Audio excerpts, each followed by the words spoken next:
नमस्कार, मैं डॉक्टर सुनील। आज हम लोग सिविक्स के लिए ई लेसन प्लान बनाना सीखेंगे कि किस तरीके से नागरिक शास्त्र का ई पाठ योजना बनेगा। पिछले वीडियो में हमने एक जनरल फॉर्मेट ई लेसन प्लान का लिया था और उसके साथ ही आपको एक साइंस का लेसन प्लान भी बताया था कि किस तरीके से साइंस का ई लेसन प्लान बनेगा। आज हम सिविक्स के लिए ई लेसन प्लान लेकर आए हैं और आपको एक महत्वपूर्ण बात बता दें कि जिस तरीके से सिविक्स का लेसन प्लान बनेगा उसी तरीके से आप science, bio, history, economics, geography के प्लान भी बना सकते हैं। तो आपको एक फॉर्मेट मिल जाएगा। इस फॉर्मेट के अकॉर्डिंग आप दूसरे सब्जेक्ट के भी ई लेसन प्लान बना सकते हैं। तो हम लोग आज सिविक्स का लेसन प्लान बनाएंगे और एक एग्जाम्पल के रूप में एक टॉपिक भी ले लेंगे और उसके आधार पर देखेंगे कि किस तरीके से नागरिक शास्त्र का ई लेसन प्लान बनता है। तो स्टार्ट करते हैं। सबसे ऊपर जो हम लोग पहले क्या करते थे कि पाठ योजना डालते थे सामान्य लेसन प्लान में। इसमें हम सबसे ऊपर ई लेसन प्लान या ई पाठ योजना डाल देंगे। फिर एंट्री में दिनांक, फिर विषय चूँकि नागरिक शास्त्र है तो हमने नागरिक शास्त्र लिख रखा है। फिर प्रकरण में हमने टॉपिक ले रखा है राष्ट्रीय प्रतीक, और राष्ट्रीय प्रतीक देखिए हमने अंडरलाइन किया है। आप भी ध्यान रखिएगा कि टॉपिक अंडरलाइन हो। अक्सर बच्चे भूल जाते हैं, गलती कर देते हैं, टॉपिक को अंडरलाइन नहीं करते हैं, तो आपको ये ध्यान देना होगा। फिर दूसरी साइड में कक्षा, चक्र और अवधि। अगर आपको स्कूल के द्वारा 30 मिनट का टाइम दिया गया है तो आप 30 मिनट, अगर 35 मिनट का टाइम दिया गया है तो 35 मिनट। फिर उसके साथ ही सामान्य उद्देश्य। आपको मालूम है कि सामान्य उद्देश्य विषय से संबंधित होता है। चूँकि नागरिक शास्त्र का सामान्य उद्देश्य है, विषय नागरिक शास्त्र है, तो इसका सामान्य उद्देश्य भी हमने यहाँ पर लिख रखा है। ये नागरिक शास्त्र से संबंधित सामान्य उद्देश्य है।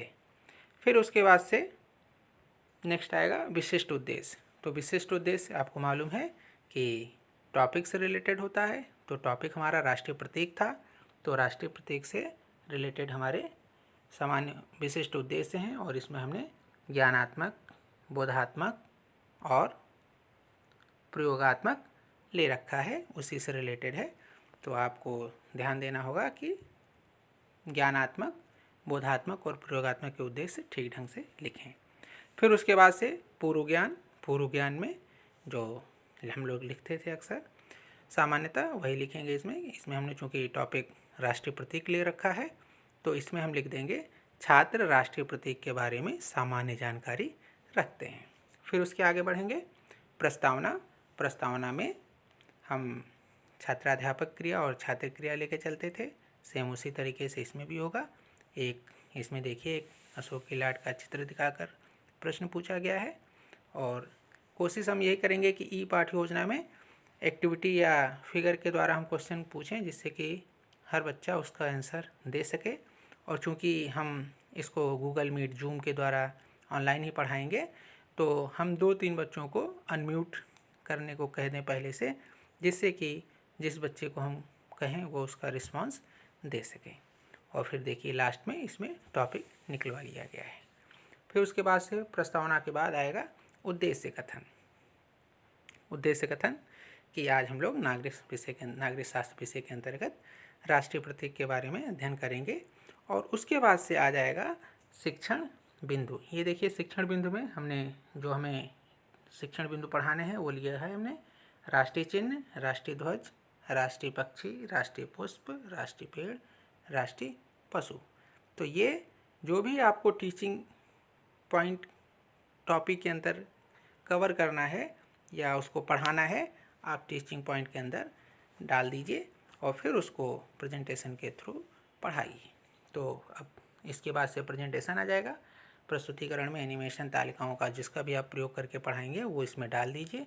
और फिर उसके बाद से आप छात्राध्यापक हैं तो छात्राध्यापक, और अगर आप छात्राध्यापिका हैं तो छात्राध्यापिका लिख लीजिएगा, आप कंफ्यूज ना होइएगा इसमें। फिर उसके बाद से जो हमने पीछे टीचिंग पॉइंट में लिया था उसमें राष्ट्रीय चिन्ह हमने लिया है तो राष्ट्रीय चिन्ह के बारे में बताएंगे। फिर उसके बाद से राष्ट्रीय चिन्ह का फिगर भी इसमें दिखाएंगे और उसकी विशेषताएं, कहाँ से लिया गया है, वो सारी चीज़ बताई गई है। फिर उसके बाद से हमने सेकंड टीचिंग पॉइंट लिया है राष्ट्रीय ध्वज की विशेषताएं, उसके बारे में। फिर उसका चित्र दिखाएंगे, उसके बारे में बताएंगे कि कब लिया गया था। फिर उसके बाद से है राष्ट्रीय पक्षी के बारे में।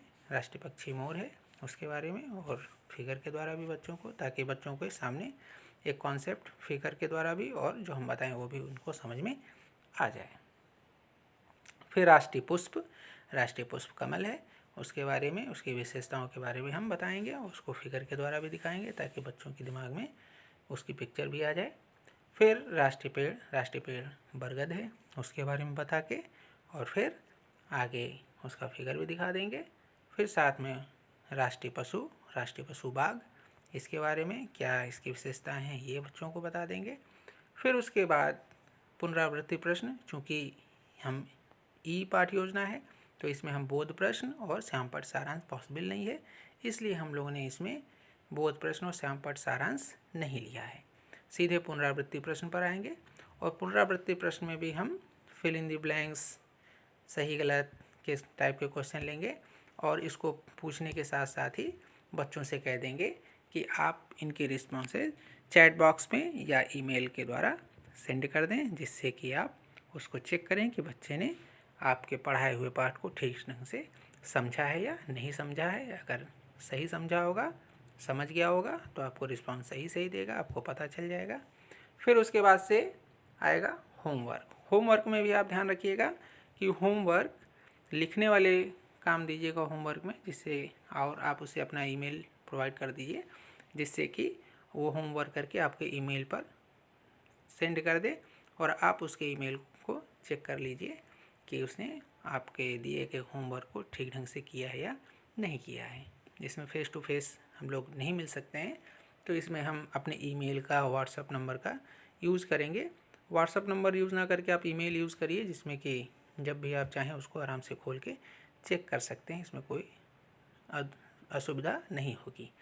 तो इस तरीके से हमने एक सिविक्स के एक टॉपिक लेकर एक पाठ योजना बनाया, जिससे कि आपको आसानी से समझाया जा सके, और हमें उम्मीद है कि आपको ये लेसन प्लान समझ में आ गया होगा और आप आगे पाठ योजना आराम से बना सकते हैं अलग अलग टॉपिक लेकर, जिससे कि आपकी ई पाठ योजना वाला का काम भी आसानी पूर्वक सफल रूप से कर सकें। आज के लिए इतना ही, धन्यवाद।